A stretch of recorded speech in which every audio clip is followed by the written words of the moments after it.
인간은 태어나자마자 죽음을 향해, 죽음이라는 배를 향해 질주한다라는 이제 멋진 얘기를 합니다.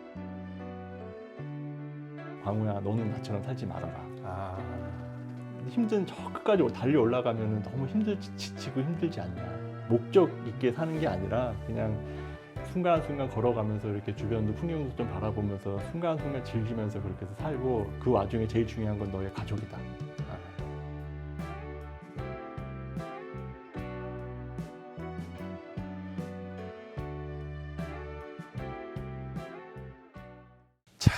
먼 길 오시느라고 진료 끝나고 바로 달려오셨죠? 제가 맛있는 거 하나 드릴게요. 순국산 홍삼, 그 다음에 순국산 대추, 딱 두 가지입니다. 일체 인공 감미료 없는 홍삼과 대추로 만들어진 탐나는 홍삼차입니다. 근데 이거 하나도 안 단데요?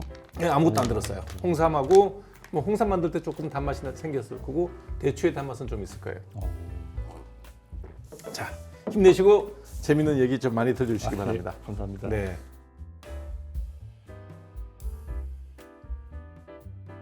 자, 두 번째 큰 타이틀 한번 가보겠습니다. 의사는 선생님이 아니라 내비게이션. 이거 선생님이 한 얘기잖아요. 아, 예. 네. 그래서 저는 의사라는 직업군 자체가, 원장님도 의사니까 아시겠지만, 의사라는 게 결국 정답을 제시하는 사람이 아니거든요. 제 말인즉슨 의학이라는 학문 자체가 결국 확률의 축적이거든요. 그렇죠. 그래서 불안정하죠. 어떤 사람들을 이렇게 치료했더니 몇 프로가 좋아졌다라고 누가 논문에다 발표를 하면 다른 의사가 그걸 보고 따라해보고 이거 괜찮은데 그러면 똑같이 논문을 쓰고, 아니면 아닌데 그럼 반대는 논문을 쓰고 맞아요. 이렇게 해서 디베이트가 쭉 있다가 나중에 한 몇 년 지나서 이게 메타데이터로 큰 데이터가 되면 누가 그걸 보고 이게 이 병은 80%는 이렇게 좋아지고 이렇게 하면 이렇게 좋아지더라. 그런 과정에서 실은 의사가 말이 100% 맞다? 는 아니잖아요. 100%는 아니죠. 잘해봐야 80%죠. 네. 70%만 넘어도 훌륭하다 그러죠. 예, 맞습니다. 네. 그래서 그런 과정에서 그런 어떤 의사 고충까지는 아니어도 그런 어떤 직업적 한계성에 대해서 저는 계속 이야기를 하는 편인데, 그러지 않고 이제 오시는 분들은 대뜸 그냥 알아서 해주세요. 뭘 알아서 잘 되면 무조건 좋지만 알아서 잘못되면 그때부터는 네. 또 뭐. 그래서 알아서 해주세요라는 말을 저는 되게 싫어합니다라고 얘기하면서, 저는 실은 제가 모든 외래 환자분들 약을 다 하나하나씩 설명드리면서 이 약은 당신이 왜 먹는 거고 네. 이 약은 당신이 왜 먹는 건데, 당신 먹어봤을 때 내 몸은 좀 이런데 좀 아닌데, 그러면 평가하고 다음에 왔을 때 이건 약은 좀 빼주시고 네. 요건 좀 넣어주시고 이렇게 나한테 요구하시라. 그게 당신이 환자로서 해야 될 역할이다라고 이야기하고, 그냥 의사는 말 그대로 저기 우리가 질병을 치료하기 위한 목적지를 가기 위한 내비게이션 수단으로 이용할 뿐이지, 이걸 의사한테 운전대를 맡기지 마시라.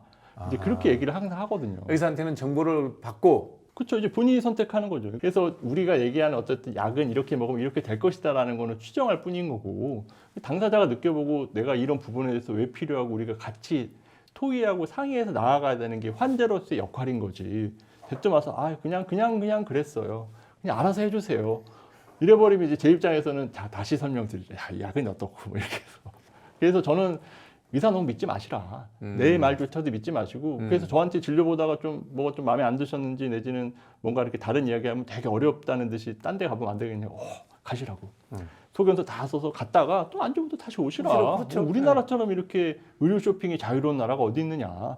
여기 가셨다가 아니면 나한테 다시 오시고 이렇게 해서 보시다가 언제든지 오셔서 열려 있으니까 나는 도와드리겠다. 잘 맞는 병원 가면 돼요. 예, 나랑 맞습니다. 궁합 맞는 예, 의사가 맞습니다. 환자가 있거든요. 네. 그러면서 합이 되게 중요하다고 얘기해요. 맞아요. 자, 죽음을 어차피 이제 앞서고 있죠. 샘 나이만 아직까지 죽음이 좀 멀리 있어요. 근데 제 나이만 돼도 모릅니다. 저는 그런 거에 대해서 사고 이런 건 어쩔 수 없는 거지만 평균적인 논리로 따지면 20년 정도 제 앞에 남아 있는 수명이 보이는데, 잘 준비하는 죽음? 뭘 준비해야 될까요? 그 잘 준비하는 죽음이라는 거는 말씀드린 것처럼, 이게 아까도 자네는 앞으로 좀 더 나보다 더 남아 있으니 그럴 필요는 없겠지만 그렇게 얘기하지만, 저는 절대 그렇게 생각하지 않거든요. 죽음에 네. 앞뒤 없고 순서 없다는 게 너무나도 명확하기 때문에, 그거는 말 그대로 그런가요? 노화와 관련된 어쨌든 본인의 신체적 한계 때문에 그렇게 생각이 드실 뿐인 거지. 네. 근데 저는 제 입장에서는, 저는 항상 지금도 그렇게 생각하거든요. 저는 내일 당장 죽어도 후회 없는 삶을 난 살았는가 라는 고려했을 때 저는 재밌게 잘 살았구나. 이제 그러다 보니까 실은 말씀하신 것처럼 앞으로 20년밖에 안 남았는데가 아니라, 여태까지 재밌게 잘 살아왔으면 지금 당장 죽어도 후회 없는데 좀 더 살면 말 그대로 남은 삶을 여생처럼 살아가는 느낌으로 저는 이제 그런 생각이 되게 많이 하거든요. 근데 실은. 20년밖에 안 남았다 그러니까 그냥 죽기 싫어요. 그거는 죽음에 대해서 담담하고 당당하고는 싶은데 싫어. 근데 그거는 이제 원장님께서 너무 일어놓으신 게 많으셔서 그런 거고. 예. 이제 제 입장에서는 저는 그냥 말 그대로 뭐 아쉽긴 하겠지만 그런 아쉬움을 떠나서 당장 죽어도 여태까지 재밌게 잘 살았으면 저는 앞으로 저는 이제 모르겠어요. 이제 원장님께서 더 이루고 싶은 뭐 큰 꿈이 그런 건 계시면 없죠, 사실은. 예. 아쉬울 수는 있겠죠. 근데 제 입장에서는 저는 뭐 여태까지 재밌게 잘 살았기 때문에 남은 삶이 어쨌든 그런 오늘 하루, 내일 하루 이런 것도 더 그냥 여생처럼 재밌게 즐기다가 사는 그런 인생이 더 중요하다고 보는 거거든요. 지금. 자, 이제 우리나라 문화는 이제 거의 다 이제 그 그러니까 사망, 죽음을 다 이제 뭐 거의 90% 이상 병원이죠. 예, 맞습니다. 예. 근데 왜 병원의 장례식장이 그렇게 꼭 필요할까요? 이제 결국 아까도 말씀드린 것처럼 사람이 죽고 나면 안전하게 죽을 수 있는 그런 환경이 환자와 의사와의 그런 관계를 깨놓은 어떤 사회적 합의가 일단 그렇게 정해져 있기 때문에 보호자도 그렇고 의사도 그렇고 병원에서 죽는 게 누구나 다 보는 안전한 그런 법적 테두리가 법적으로 안전한 그런. 그렇죠. 그래서 실은 어디까지나 이제 우리나라 같은 경우는 환자가 뭐 사람이 죽었을 때는 그 사람이 병사가 아니면 무조건 다 검시관이 와서 이거를 확인을 하게끔 되어 있는 그런 시스템이다 보니까 실은 이제 이게 물론 이제 긍정적인 측면에 있어서는 어떻든 뭐 타살의 그 가능성을 방지하고자 그걸 확인하는 그런 거 중요한 단계 중에 하나긴 한데 지금 말씀하신 것처럼 너무 좀 불필요한 부분이 너무 많아서 실은 이제 병원에서도 이거 분명히 외인사예요. 외인사인데 또 외인사로 하게 되면 또 검시가 들어가야 되고 그렇죠. 뭐 이런 부분이 있다 보니까 이거를 병사로 바꾸는 경우도 많고 이제 그러다 보니까 더욱더 병원을 갖다가 신뢰하게 되고 그럼 또 병원에서 환자가 죽고 나면 그걸 또 이제 장례식장으로 이제 빼든지 아니면 병원 내 장례식장에 있는 경우가 많고 그래서 책에도 썼지만 사람 살리는 병원에서 왜 이렇게 장례식장이 성업이 돼야 되는지 결국 이전에 이제 실은 의료 수가가 제대로 책정이 지금도 물론 안 돼 있지만 의료 수가가 제대로 안 돼 있는 경우에서 이제 주차장과 장례식장으로 돈을 많이 벌어달았다. 그렇죠. 그거 외에는 병원의 수지를 맞출 방법이 없죠.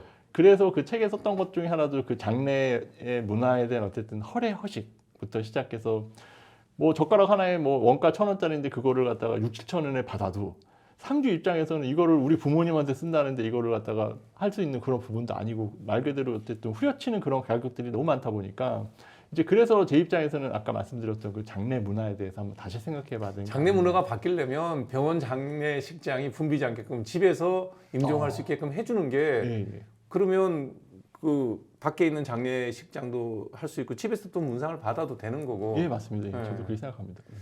참 그러네. 그래서 제대로 된 장례 문화는 아까 말씀하셨던 그런 식으로 정말 장례의 본질, 음.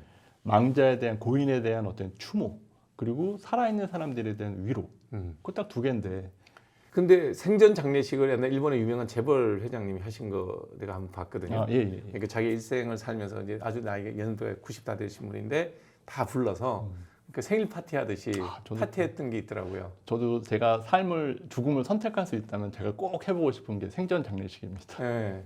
너무 그러고 싶어요. 이게 실은 아까도 말씀드린 것처럼 죽음의 순간을 제가 선택할 수 없다 보니까 그래서 뭐 그 댓글에 뭐 누가 보면 결국 보다 보니까는 결국 암으로 죽는 것보다 그냥 뇌출혈로 죽는 게 좀 나을 것 같은데라고 누가 그러시더라고요. 그럴 수 있죠. 네. 근데 확 죽을 수 있으니까. 네. 근데 제 입장에서는 그렇게 확 죽는 내 마음대로 것보다 돼? 근데 굳이 선택한다면 이제 확 죽는 것보다 제 입장에서 생각해 보니까 암으로 죽으면 실은 네. 어느 정도 이렇게 여명을 좀 예측할 수 있는 그런 부분들이 그렇죠. 있다 보니까 네. 삶을 준비할 수 있게 되는 그런 과정이 저는 그것도 있네. 암 환자들한테 있어서는 그게 좀 더 유리하지 않을까라는 생각이 들거든요. 페인 컨트롤 해줄 자신이 있으니까. 여러분 암이 걸렸다고 다 고통 속에 죽는 건 아니라는 거죠. 네, 맞습니다. 요즘에는 워낙 뭐 좋은 의술을 도움을 받으면 비록 생명은 다하더라도 품위 있는 예, 죽음을 맞습니다. 맞이할 수 있는 방법은 여러 가지가 있으니까 두려워할 이유는 없죠.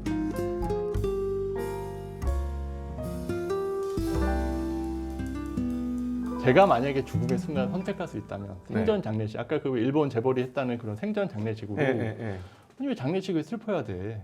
생일보다는 장례를 갖다가 더욱더 축하해야 되는 그런 잘 보내야 되는 야 정말 잘 살았구나 정말 이 힘든 세상에서 너는 이런 업적을 이뤄내서 정말 이 주변 사람들한테 좋은 기억을 심어줘서 고맙구나 그런 식으로 해서 잘 떠나보내는 게 되게 중요한 건데 어쨌든 죽음이라는 게 상실이다 보니까 어떤 상실에 대한 그 고통이라고 느껴지게 되고 그거를 가지고서 이제 어떤 승화, 눈물 뭐 이런 걸 하다 보니까 좀 그렇게 됐는데 말씀드린 것 좀 얘기가 좀 샜는데 저는 실은 선택을 할 수만 있다면은 그런 어떤 생전 장례식.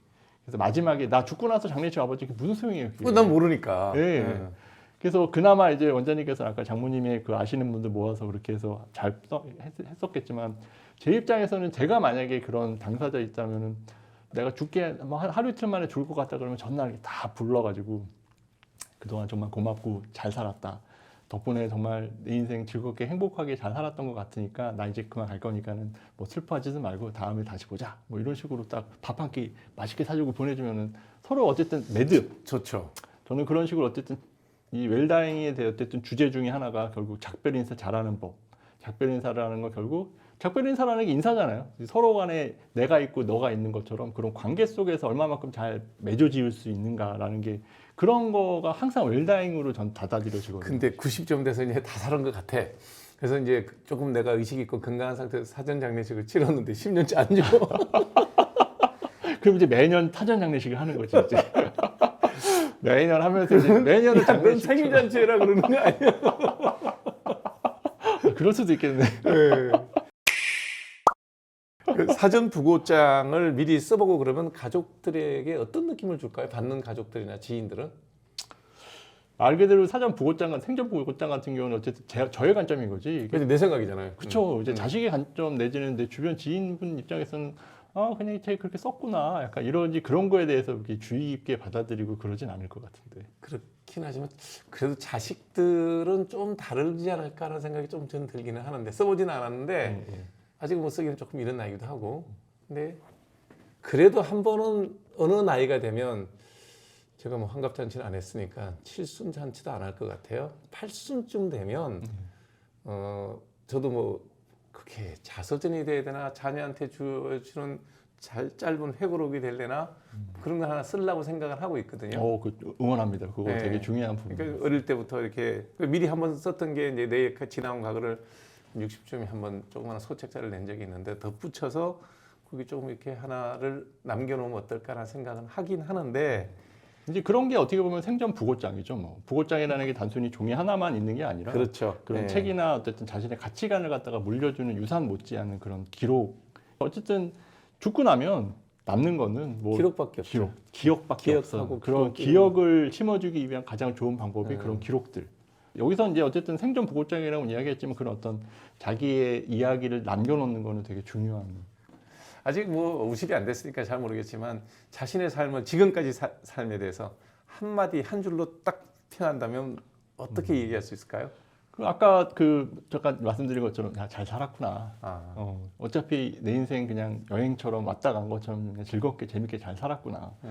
그래서 아까 뭐 잠깐 말씀드린 것처럼 죽으려면 한없이 죽을 만한 100가지 이유, 뭐 살려면 살 만한 100가지 이유라고 생각을 하지만 제 입장에서 저는 그냥 제가 이때까지 살아온 삶 자체가 이렇게 아주 평탄한 것도 아니었지만 삶 자체가 뭐 그렇게 막 이렇게 노력하고 막 쟁취하고 이런 느낌보다는 그냥 이렇게 무르르듯이 그냥 순간순간에 재미를 찾으면서 이렇게 즐겁게 살았다고 생각이 들기 때문에 네. 제 군의관 시절 이후부터 저의 어쨌든 인생의 가치관 중에 하나는 당장 내일 죽더라도 후회 없는 삶을 살았는가, 재밌게 잘 살았는가. 그래서 제가 주변 지인들한테도 오랜만에 만나면 야 너 재밌어? 잘 재밌게 잘 살고 있냐? 그러니까 잘 사는 게 아니라 저는 이제 재밌냐? 예, 재밌게 잘 사냐라고 얘기하면 야 누가 회사 생활이 재밌어? 저는 너무 재밌거든요 지금. 이제 그런 과정에 대해서 매 순간 뭐 재미없고 싫을 만한 이유가 100가지지만 제 입장에서는 재밌어 할 만한 이유를 100가지를 찾는 연습을 되게 많이 하는 거거든요. 지금. 어차피 세상에 반은 밝고 반은 어두울 수밖에 없는데 어디를 바라보느냐의 마음도 있겠네요. 예, 맞습니다. 예. 네. 그래서 그런다고 해서 뭐 더 달라지거나 바뀌거나 그런 건 없잖아요, 실은. 그렇죠. 예, 그러다 보니까 제 입장에서 순간순간 뭐 예를 들어서 원장님께서 주신 이 대추차도 너무 맛있고 이런 이야기 말씀하시는 것도 되게 잘 받아주시고 그러시는 이 상황 자체가 너무 제 입장에서는 하나하나가 너무 즐겁고 새로운 건데 네. 이제 그런 거를 되게 안 좋게 바라보는 게 아니라 나는 오늘도 재밌게 잘 살았는가 라는 거 저는 그래서 저의 인생을 한마디로 정리하자면 그냥 재밌게 잘 살았다. 재밌게 잘 살았다. 네, 참 중요한 얘기입니다. 하루하루 재밌게 살았느냐. 저는 열심히에다가 방점을 찍고 살았는데 근데 이제 제가 멘토로 모시는 그분도 정말 열심히 사셨거든요. 네. 병원에 365일 매진해 가면서 수술 엄청 열심히 하시고 50대 초반 나이에 뭐 애뉴리즘 뇌동맥류 수술 뭐 1000건 이상 넘게 하고 전국에서 제일 열심히 하시고 병원에서도 보증 맞고 막 승승장구하시고 이러셨던 분이신데 갑자기 뇌출혈을 맞으셔서 쓰러지셨단 말이에요. 그분께서 이제 하시는 말씀이 광우야 너는 나처럼 살지 말아라. 아, 힘든 저 끝까지 달리 올라가면 너무 힘들지 지치고 힘들지 않냐. 목적 있게 사는 게 아니라 그냥 순간순간 걸어가면서 이렇게 주변도 풍경도 좀 바라보면서 순간순간 즐기면서 그렇게 살고 그 와중에 제일 중요한 건 너의 가족이다. 가족과 항상 일이 있을 때 서로 상의하고 그렇게 해서 그런 인생을 자기와는 좀 다른 인생을 살았으면 좋겠다라고 저한테 이제 조언을 해주신 게 저는 너무 그때 30대 초반 나이 때 너무 인상 깊게 다가왔거든요. 결과적으로는 실은 제가 느끼는 것 중에 하나는 인생이라는 게 결국 막 전력 질주하는 그런 인생보다는 순간순간 그냥 산에 올라가면서 뭐 꽃도 보고 물도 마시고 나무도 보고 이제 그런 식으로 이렇게 즐기면서 사는 인생이 중요하지 않나. 꼭 정상에 못 가면 8분 응습까지 갔다가 내려와도 상관없다는 예, 맞습니다. 거죠. 예.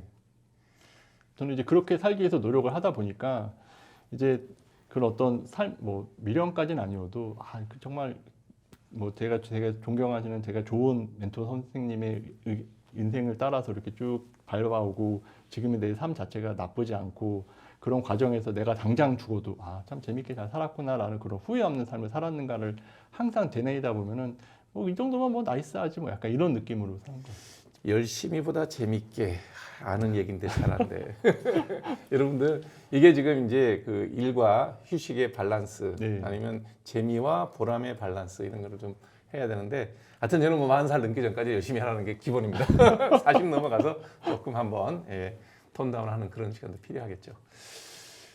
파스칼의 유명한 얘기 있습니다. 인간은 태어나자마자 죽음이라는 배량을 향해 질주한다라는 이제 멋진 얘기를 했는데 그건 철학자들 얘기죠. 근데 뭐 누구나 다 알고 있는 얘기입니다. 그렇기 때문에 우리 인생은 어떤 목적이 아니라 지나가는 하는 과정을 잘 밟아나가야 된다고 생각하는데 오늘 하루 우리 박홍 교수님 얘기하듯이 즐겁고 보람된 시간을 보낸다 그러면 오늘 여정을 잘 마쳤다라고 이제 그렇게 할 수 있을 것 같습니다. 오늘 하루도 후회 없이 멋지게 잘 살아갈 수 있도록 좋은 말씀 전해주신 박광호 교수님께 감사의 말씀을 드리겠습니다. 고맙습니다. 고맙습니다. 네.